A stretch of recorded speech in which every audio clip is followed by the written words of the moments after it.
शुरू करते हैं चैप्टर नंबर 8 की कहानी, बीला की जुबानी। सर, चैप्टर 8 इज कुजाए कॉन्ट्रैक्ट। कौन सा कॉन्ट्रैक्ट? कुजाए कॉन्ट्रैक्ट।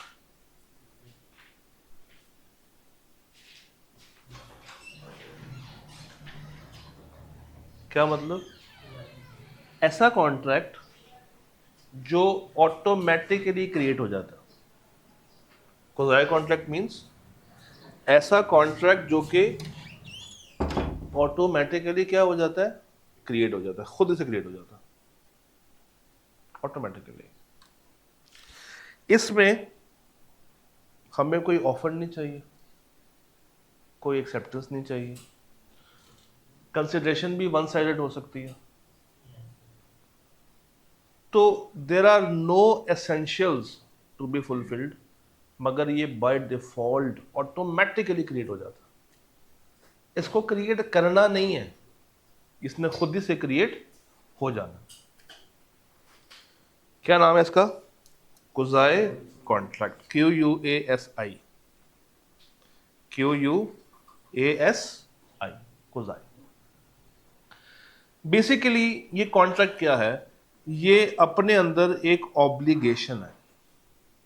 अब आप कहेंगे सारी ऑब्लिगेशन क्या होती है? ऑब्लिगेशन कहते हैं जिम्मेदारी। ऑब्लिगेशन मींस जिम्मेदारी। तो लॉ ने एक जिम्मेदारी इंपोज की है। लॉ ने एक जिम्मेदारी इंपोज की है कि अगर दो पार्टीज के दरमियान एग्रीमेंट नहीं है या नहीं हुआ, लॉ ने जिम्मेदारी डाली है कि अगर दो पार्टीज के दरमियान एग्रीमेंट नहीं है, ऑफर नहीं है, एक्सेप्टेंस नहीं है, कंसिडरेशन नहीं है, तो क्या ऐसा तो नहीं हो रहा कि एक पार्टी को नाजायज फायदा हो रहा है और एक पार्टी को नुकसान हो रहा है? पार्टीज के दरमियान कोई कॉन्ट्रैक्ट, कोई रिलेशन कुछ भी नहीं है, ना होने के बावजूद कोई एग्रीमेंट भी नहीं है, फिर भी देयर इज अ चांस कि एक पार्टी को नाजायज फायदा हो रहा हो और एक को नाजायज नुकसान हो रहा हो। तो लॉ ने एक ऐसा कॉन्ट्रैक्ट बना दिया जो बाय डिफॉल्ट दूसरी पार्टी पे अप्लाई हो जाएगा, जो कि बाय डिफॉल्ट बिलो, जो कि बाय डिफॉल्ट दूसरी पार्टी पे इंपोज हो जाएगा। सर, ये एक्चुअल कॉन्ट्रैक्ट नहीं है, ये कोई एक्चुअल कॉन्ट्रैक्ट नहीं है। It is just a legal substitute. एक जो कुजाए कॉन्ट्रैक्ट है वो एक्चुअल कॉन्ट्रैक्ट नहीं है, it is just a legal substitute जो कि दोनों पार्टीज के दरमियान इक्विटी कायम कर रहा है। ये अकाउंटिंग वाली इक्विटी नहीं है, ये मुसावात, ये बराबरी है, ये इक्वल से इक्विटी है जी। इक्वालिटी ही वर्ड है, मगर लॉ ने इक्विटी का वर्ड यूज किया हुआ। तो ये दोनों पार्टीज के दरमियान इक्विटी कायम कर रहा है, मुसावात कायम कर रहा है, बराबरी कायम कर रहा है बिटवीन बोथ द पार्टीज। तो अगर आपसे आईकेएब इसकी डेफिनेशन पूछ लेता है तो आपने क्या बताना है? नंबर 1, ये कॉन्ट्रैक्ट नहीं है, ये एक लीगल सब्सटीट्यूट है, ऑब्लिगेशन क्रिएट करता है in absence of any agreement, और इसका दूसरा नाम भी है, इसको हम एक और नाम से पुकारते हैं कंस्ट्रक्टिव कॉन्ट्रैक्ट्स। इनको हम कंस्ट्रक्टिव कॉन्ट्रैक्ट्स के नाम से भी पुकारा करते हैं। इनको हम कंस्ट्रक्टिव कॉन्ट्रैक्ट्स के नाम से भी पुकारा करते हैं। अब जरा मेरे साथ साथ रिपीट कीजिएगा। कुजाए कॉन्ट्रैक्ट एक ऐसा कॉन्ट्रैक्ट जो कि असल में कॉन्ट्रैक्ट नहीं है, जस्ट एक लीगल सब्सटीट्यूट है। क्यों आया? क्योंकि एक पार्टी को नाजायज फायदा, दूसरे को नुकसान पहुंच रहा था, तो लॉ ने कहा मैं ऐसा होने नहीं दूंगा, मैं क्या लेकर आऊंगा? बराबरी लेकर आऊंगा। क्या लेकर आऊंगा? बराबरी लेकर आऊंगा। इस चैप्टर में है क्या? सबसे पहले तो आप देखते हैं डेफिनेशन। चैप्टर 8 में सबसे पहले आप क्या देखते हैं? डेफिनेशन। उसके बाद आपको नीचे 5 एग्जाम्पल्स मिलेंगे। देखिए जरा आ रही 5। ये चैप्टर सिर्फ आपको ये 5 एग्जाम्पल्स एक्सप्लेन करता है और उसके ऊपर डेफिनेशन। यानी कि जो नीचे 5 एग्जाम्पल्स दी हुई हैं ये क्वाज़ी कॉन्ट्रैक्ट ही हैं, जो कि बाय डिफॉल्ट क्या हो जाते हैं, इम्पोज हो जाते हैं, एक्टिव हो जाते हैं। आइए एक करके पढ़ते हैं। पहला है supply of necessaries. Supply of necessaries. अब इसमें मेरा पहला सवाल, सर ये नेसेसरी क्या होता है, नेसेसिटी क्या होता है, बता सकते हैं? नेसेसिटी किसे कहते हैं? सर नेसेसिटी कहते हैं ज़रूरियात ज़िंदगी। नेसेसिटी मीन्स ज़रूरियात ज़िंदगी। क्या हर बंदे की ज़रूरियात सेम होंगी? फ़र्क होंगी। आपकी क्या ज़रूरियात है आजकल पढ़ाई के अलावा? पढ़ाई तो खैर नहीं है ना ज़रूरियात में। किस चीज़ के बिना आपको लगता है कि आपका सर्वाइवल मुश्किल है? खाना पीना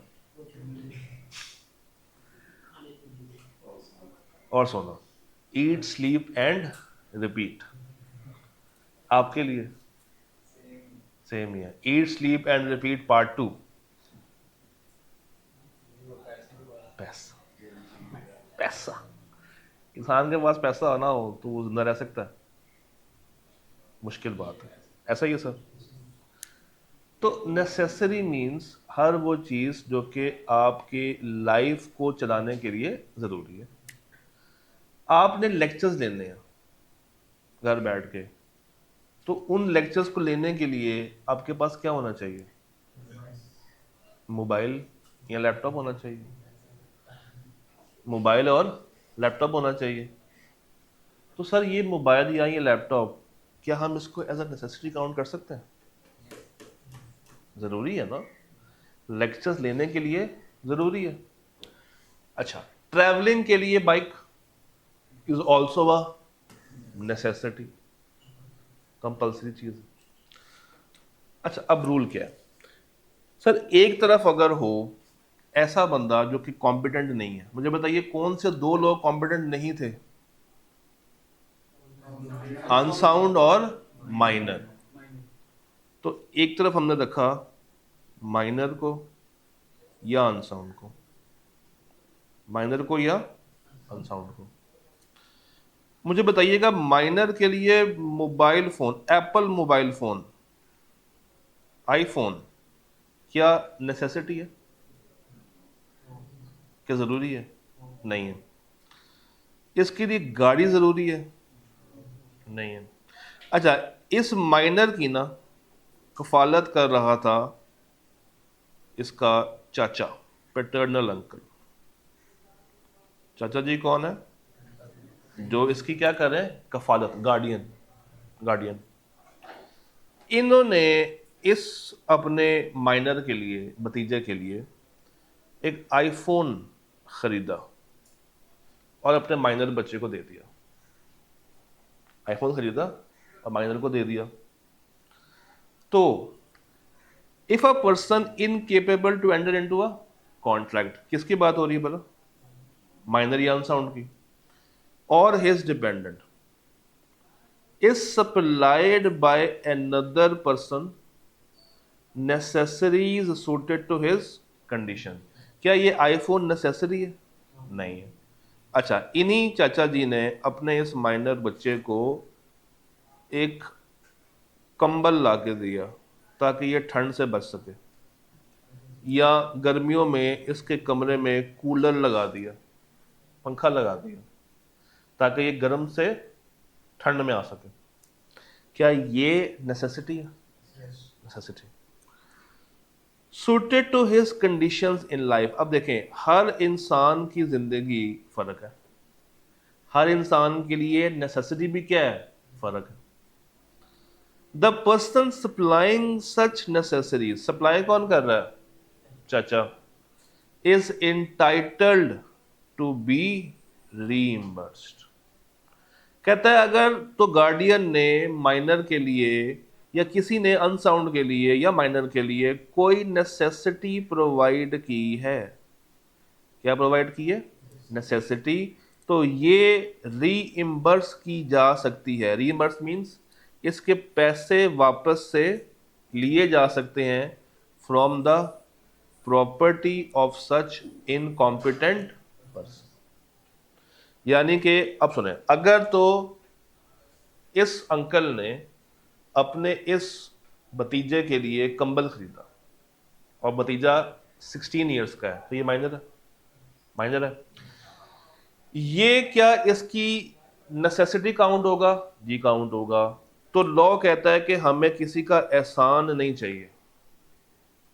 लॉ ने इस पैटर्नल अंकल के पैसे को अपने पास नहीं रखा। लॉ ने कहा है फौरी तौर पे इसके पैसे वापस करो from the property of such incompetent person. अच्छा, अगर ये भाई साहब आईफोन दे दें तो क्या इसके पैसे वापस मिलेंगे? नहीं, ये नेसेसिटी नहीं। अब देखें हुआ क्या, इस अंकल ने अपने माइनर का ख्याल रखने के लिए इसको आईफोन दे दिया, नेसेसिटी काउंट नहीं हुई, तो ये पैसे भी रिइंबर्स नहीं होंगे। बट अगर ये कोई नेसेसिटी प्रोवाइड करेगा तो उसके पैसे रिइंबर्स किए जाएंगे। कहां से करेंगे? उस माइनर की प्रॉपर्टी में से करेंगे। और याद रखिएगा, हम कॉस्ट प्राइस माइनस करेंगे। कौन सी माइनस करेंगे? Cost price. ये चाचा जी ने कंबल खरीदा था 1000 रुपए का, अगर ये मार्केट में बेचेंगे तो बिकेगा 1200 रुपए का, तो कितने पैसे माइनस करूं? 1000 रुपए माइनस करेंगे। हम कॉस्ट प्राइस को माइनस करेंगे। तो अब इनके और माइनर के दरमियान ऑटोमेटिकली क्या क्रिएट हो चुका है? कुजाई कॉन्ट्रैक्ट, जिसमें एक पार्टी ने दूसरे के लिए कुछ किया और दूसरी पार्टी अब उनको क्या दे रही है? पैसे दे रही है इन रिटर्न। माइनर या अनसाउंड? बस इस एग्जाम्पल में रहते हुए माइनर या अनसाउंड, इस एग्जाम्पल में रहते हुए माइनर या, क्योंकि वो क्या कह रहा है? Person incompetent. तो दो लोग इनकॉम्पिटेंट थे, एक माइनर और एक अनसाउंड। पहली एग्जाम्पल समझ आती? आगे आ जाए। Payment by mistake or under coercion. आपके पास थर्ड आ रही होगी है, payment by mistake or under coercion. Sir जी, मैंने पैसे भेजने थे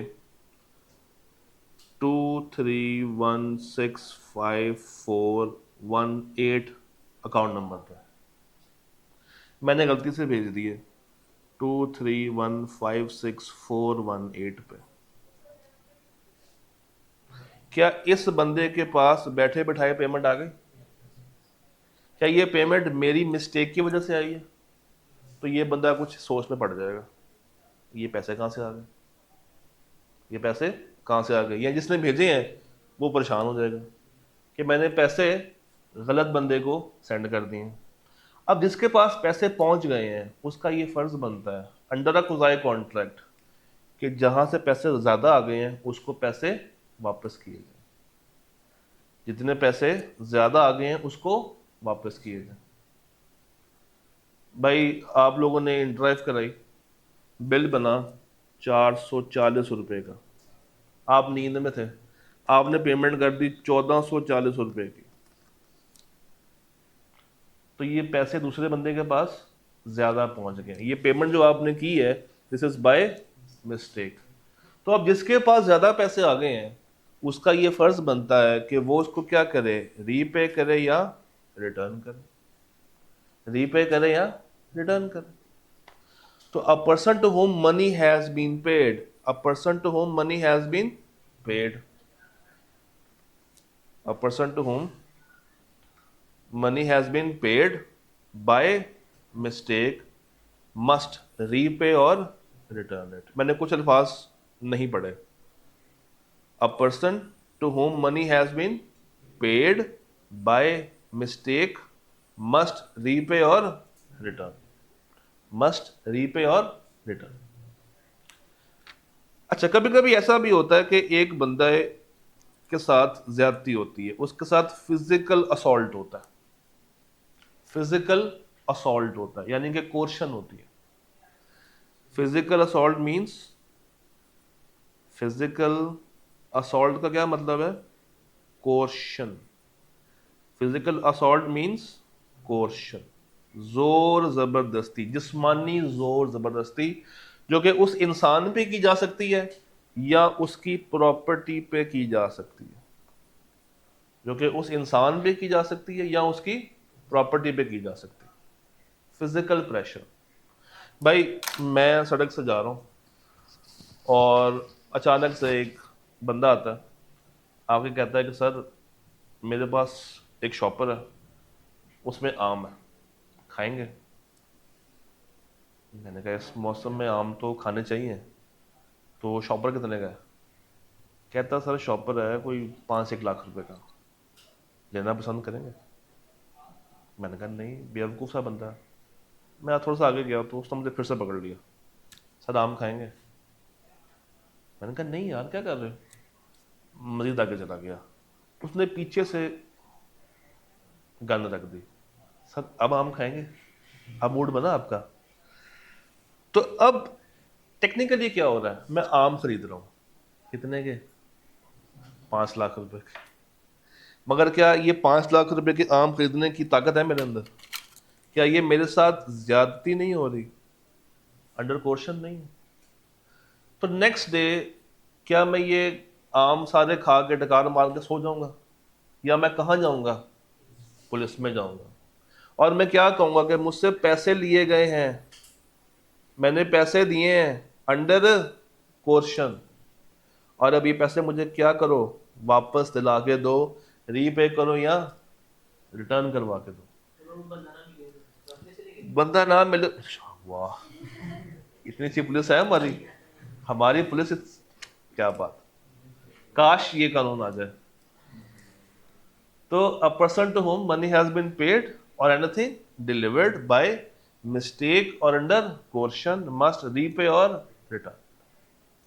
तीसरी example, person enjoying benefits of a non gratuitous act. Person जो कि बेनिफिट्स एंजॉय कर रहा है of a non gratuitous act. अब इसमें पहले हमें ये नॉन ग्रेटिशियस के वर्ड को समझना, और उसके लिए पहले मुझे ग्रेटिशियस के वर्ड को समझना है ना, साइंस। ग्रेटिशियस किसे कहते हैं? सर ग्रेटिशियस कहते हैं वो चीज जो कि आपने अपने दिल से की है, खुद से की है और अल्लाह के लिए की है। ग्रेटिशियस मीन अल्लाह के लिए कोई काम करना, दिल से कोई काम करना जिसके पीछे कोई कमर्शियल सेंस ना हो। ग्रेटिशियस मीन्स जिसके पीछे कोई कमर्शियल सेंस ना हो, जिसके पीछे कोई कमर्शियल सेंस ना हो। एग्जाम्पल ले लेते हैं, मुहर्रम के दिन।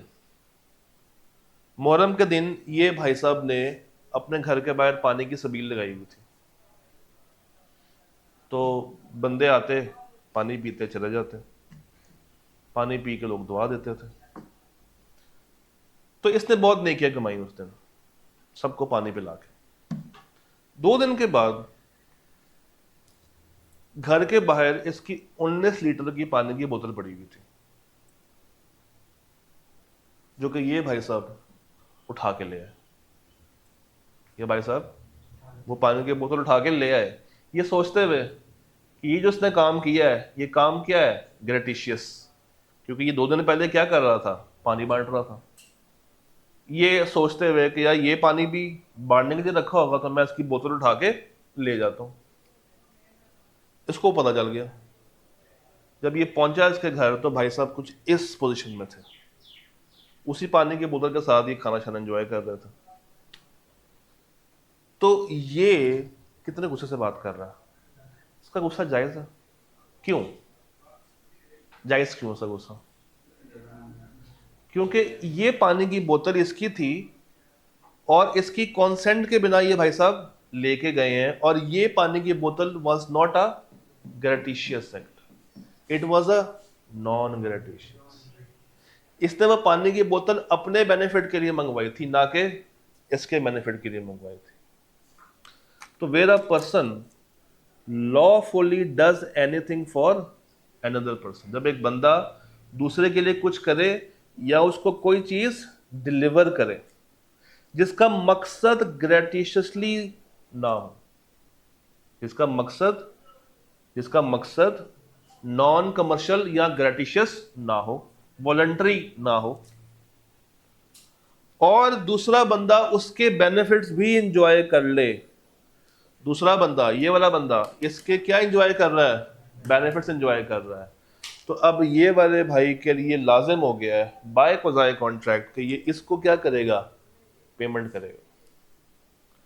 द लेटर, जो बाद वाला है, the latter is bound to make compensation to the former. The latter is bound to make compensation to the former. किस तरह की? या तो पैसे दे, या वो चीज, वो खाना, वो पानी उसको रीस्टोर करके दे। तो या compensation in the form of money होगी, या in the form of restoration of benefits, restoration of benefits, या इन द फॉर्म ऑफ पैसा, या in the form of benefits. ये बात समझ आती है? चौथी बात, payment by interested person. Payment by interested person, इसको समझते हैं बोर्ड से। ये दो घर हैं, हाउस ए, हाउस बी। बचपन में नहीं आप ऐसे घर बनाते थे खिड़कियों के साथ? बनाए कभी बचपन में?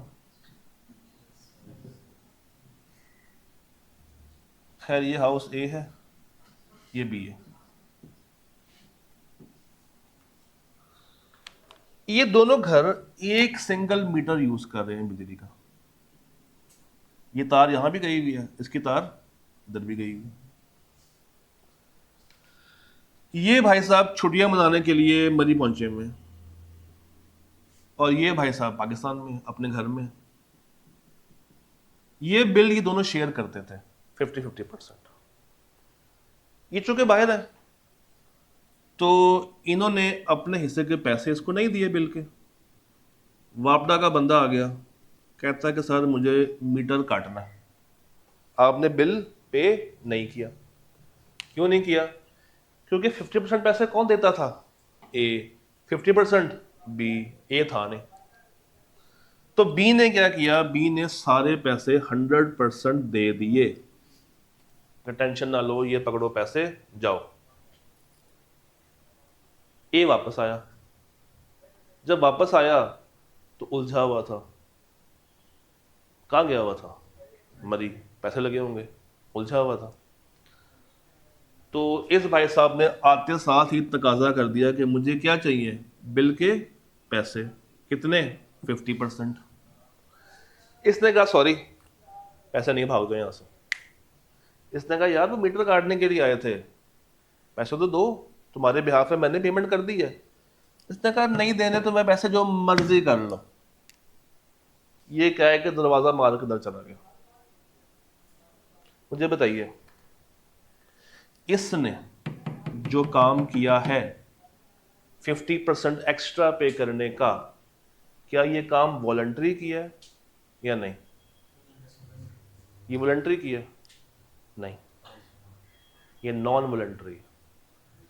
क्योंकि अगर ये पैसे ना पे करता तो बिजली का बिल कटता, मीटर कटता, तो ना यहां रोशनी होती, ना यहां रोशनी होती, ना यहां होती ना। तो इसने मजबूरन 50% पैसे किसके पे किए हैं? इस ए के पे किए हैं। और अगर ये ए इनकार कर दे तो क्या इसका इनकार जायज है? इसका इनकार जायज है? नहीं, क्योंकि ये इस मीटर से क्या उठा रहा है?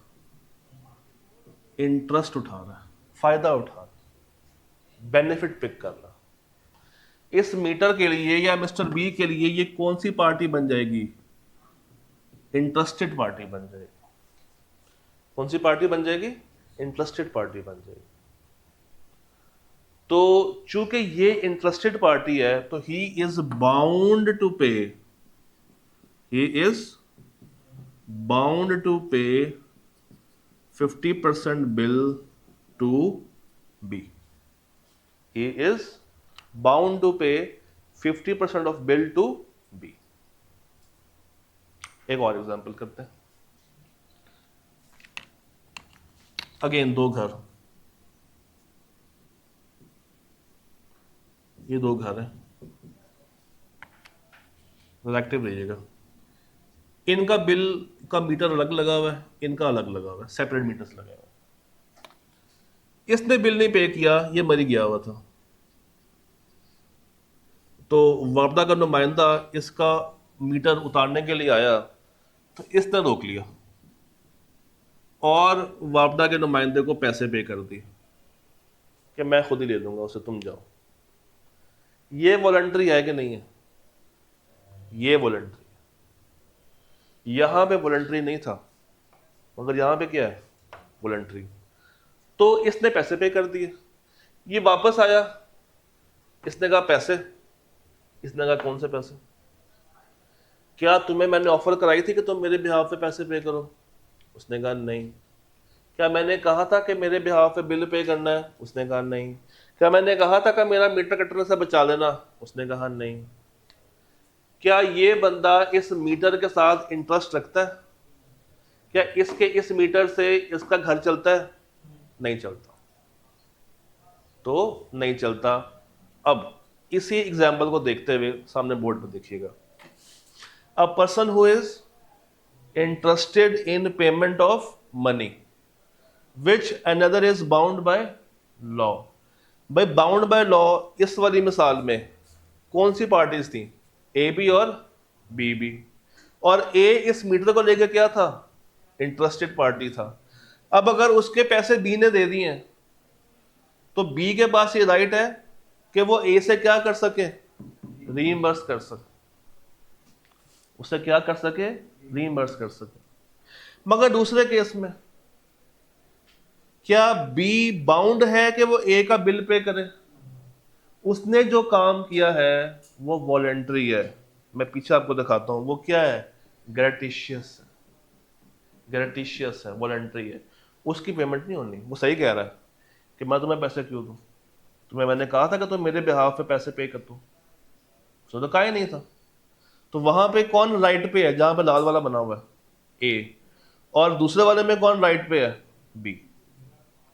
क्योंकि दूसरे वाले में ए भी इंटरेस्टेड पार्टी है और बी भी क्या है? Interested party. मगर पहले वाले में कोई इंटरेस्टेड पार्टी एग्जिस्ट नहीं करती। आपको एक पुराना कॉन्सेप्ट याद कराता हूं। चैप्टर 3 में जाएं। चैप्टर 3 में वो जो टेबल ही बना हुआ था कंसिडरेशन वाला, वो खोलिएगा। यहां पे एक पॉइंट आ रहा होगा, पास्ट वॉलंटरी सर्विसेज आ रहा है, दोबारा पढ़े वाला पॉइंट, वो पॉइंट दोबारा पढ़िएगा।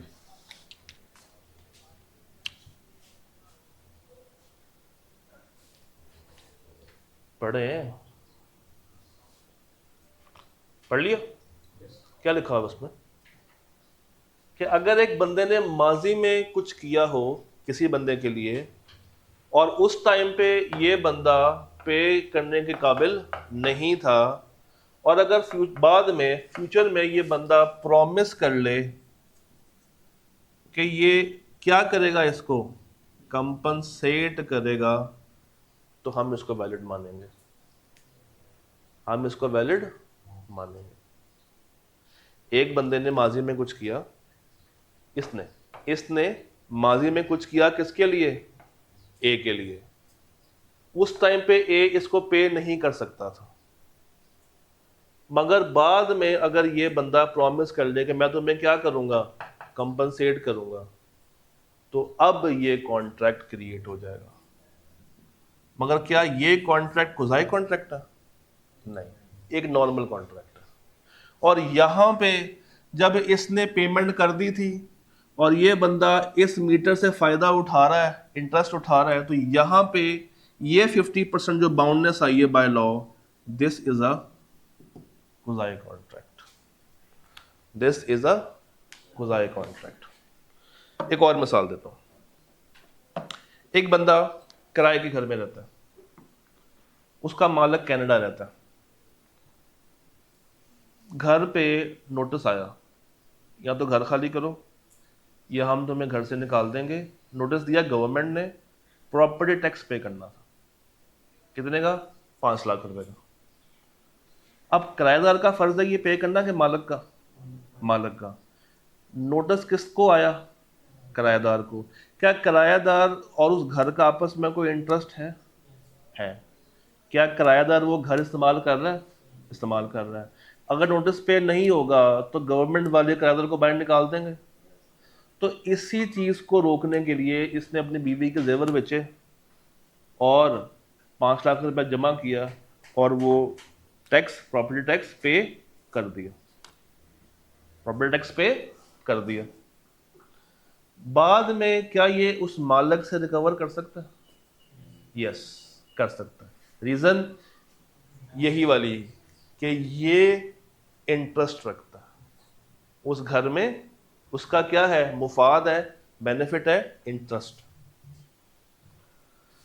तो a person who is interested in the payment of money which another is bound by law to pay, और जो पे कर रहा है वो इंटाइटल्ड है to be reimbursed by other. वो इंटाइटल्ड है to be reimbursed by other.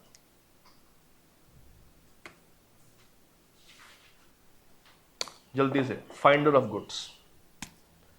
Finder of goods. Sir ji simple सी बात यह है इसमें कि अगर आपको सड़क से कुछ मिले, जमीन पे आपको एक पर्स मिला, उस पर्स में थे पैसे और उस पर्स में साथ आईडी कार्ड भी था, तो क्या आपका ये फर्ज बनता है कि आप उस पर्स को अपनी जेब में डाल के घर चले जाएं? क्या फर्ज है? कि आपने ढूंढना है कि ये बंदा कहाँ है और ढूंढ के ये पर्स उस बंदे को पहुंचाना। ढूंढ के ये पर्स उस बंदे को पहुंचाना। मगर जब तक वो बंदा नहीं मिलता तो आप उसके बेली काउंट होंगे। क्या काउंट होंगे? बेली। क्या काउंट होंगे? बेली। ये यार बेली वाला बेली नहीं है, ये बेली है। बेली मीन्स अमानतदार। बेली मीन्स अमानतदार। अमानतदार। बेली इज अमानतदार। A person who find goods belonging to another और वो अपनी किस में ले रहा है? कस्टडी में। Is subject to the same responsibility as a bailee. तो जो रिस्पॉन्सिबिलिटी एक अमानतदार की होती है वो उस बंदे पे फर्ज हो जाएगी। अब he is bound to make reasonable care of the goods. अब उसकी जिम्मेदारी है कि उन गुड्स की रीजनेबल केयर करे और उसके असल मालिक को तलाश भी करे। सिर्फ रीजनेबल केयर नहीं करना, उसके मालिक को ढूंढना भी है, तलाश भी करना। अगर वो ये काम नहीं करता तो समझा जाएगा कि जो उसने पर्स ढूंढा है, जो वॉलेट ढूंढा है, उसने रॉन्गफुल कन्वर्जन कर ली है। यानी कि उसने धोखे से, उसने जालबाजी से, उसने फ्रॉड करते हुए उस प्रॉपर्टी को अपने नाम पे कन्वर्ट कर लिया, उस पर्स को अपने नाम पे कन्वर्ट कर लिया। वो इसका गिल्टी माना जाएगा, दोषवार माना जाएगा। गिल्टी मीन्स जिस पे इल्जाम लगाओ, जिसने गलत काम किया हो। तो अगर आपको सड़क से चलते हुए पर्स से पैसों से भरा हुआ पर्स मिलता है, तो आप क्या करेंगे? उसको अपने पास होल्ड करेंगे और उसके असल मालिक को तलाश करेंगे। जब तक उसका मालिक नहीं मिलता तब तक आपने क्या करनी है? Reasonable care. तब तक आप कौन है? उसके बेली। उसके बेली। तब तक आप कौन है? उसके बेली। और अगर आपने ऐसा नहीं किया, आपने उसके असल मालिक को तलाश नहीं किया, तो आप पे इल्ज़ाम है कि आपने उस प्रॉपर्टी को क्या किया है? रॉन्गफुली कन्वर्ट किया। आपने उस प्रॉपर्टी को अपने नाम पे जालबाजी से ट्रांसफर करा लिया। याद है? क्लियर है? आखिरी बात, अब अगर तो गुड्स ऐसी हैं जो कि जल्दी खराब हो सकती हैं, पेरिशेबल नेचर की हैं, ये कौन सी नेचर होती है जल्दी खराब हो जाए? कोई एग्जांपल दें। फ्रूट्स, वेजिटेबल्स, बर्फ पिघल जाती है। तो आपके पास एक ऑप्शन है कि आप इन चीजों को बेच दें। खराब होने से बेहतर है क्या करें?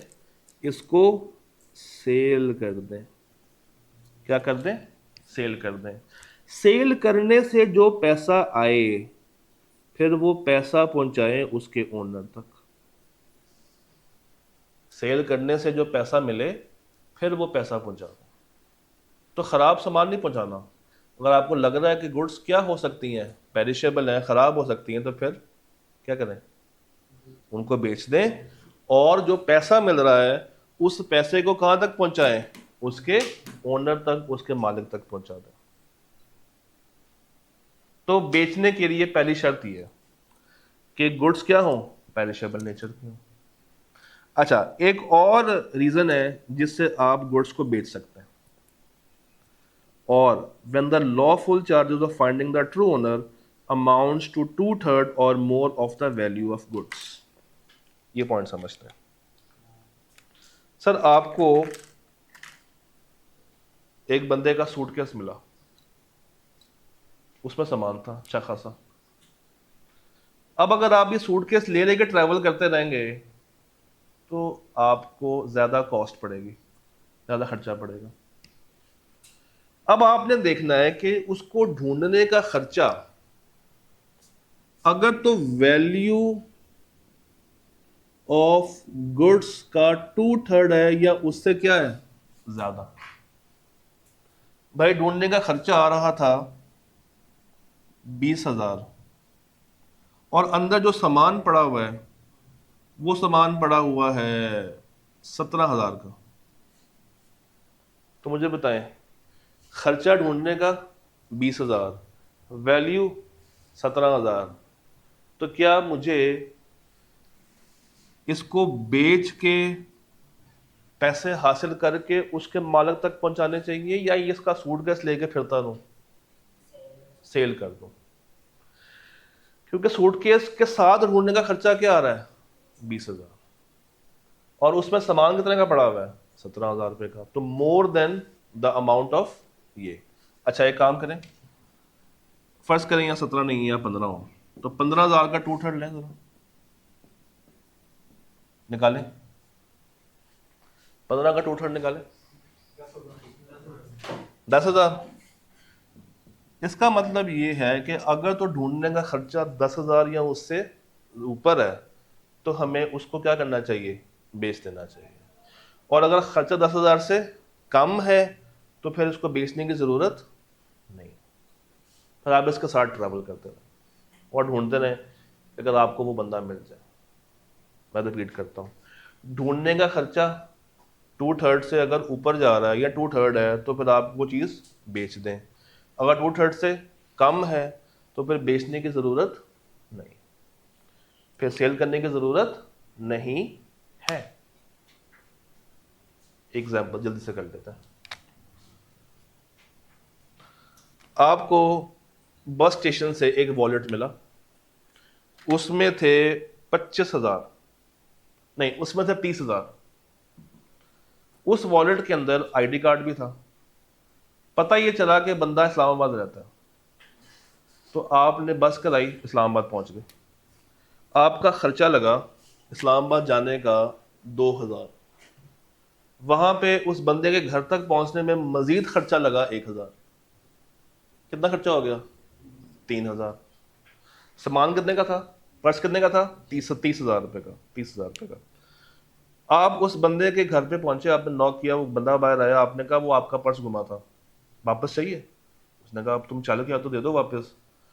तो उसने वॉलेट वापस किया, उस बंदे ने थैंक यू बोला और चला गया। थैंक यू बोला और चला गया। उसने क्या गलती की? थैंक यू नहीं बोलना चाहिए था, खर्चा ही नहीं दिया। कम से कम क्या मिलना चाहिए था? एक्सपेंस जो ये बंदा इनकर कर रहा है। रिवॉर्ड तो दूर की बात है, कम से कम क्या मिलता? एक्सपेंस मिलता। तो एक्सपेंस 3,000 मिलना चाहिए था। उसने वापस नहीं जाना, वापस जाना है ना, तो इसको 2 से मल्टीप्लाई कर ले। कितना मिलना चाहिए था? 6,000। तो मुझे बताइए 30,000 रुपए का पर्स, 6,000 रुपया खर्चा, क्या पर्स को बेच देता? क्या खर्चा 2/3 से ऊपर जा रहा है? नहीं जा रहा। तो अगर 2/3 से ऊपर जाए तो क्या करें? सेल आउट कर दें। अच्छा फर्ज करें उस पर्स में पैसे थे 9,000 और खर्चा उस तक पहुंचने का लग गया 6,000। अब बताइए 9,000 का 2/3 क्या होता है? 6,000। और ये कितने का है? 6,000। तो यहां पे लॉ ने मुझे एक ऑप्शन दी है कि मैं क्या कर सकता हूं, या सेल कर दूं, या सेल कर दूं, या वो प्रॉपर्टी अपने अपने नाम पे ले लूं।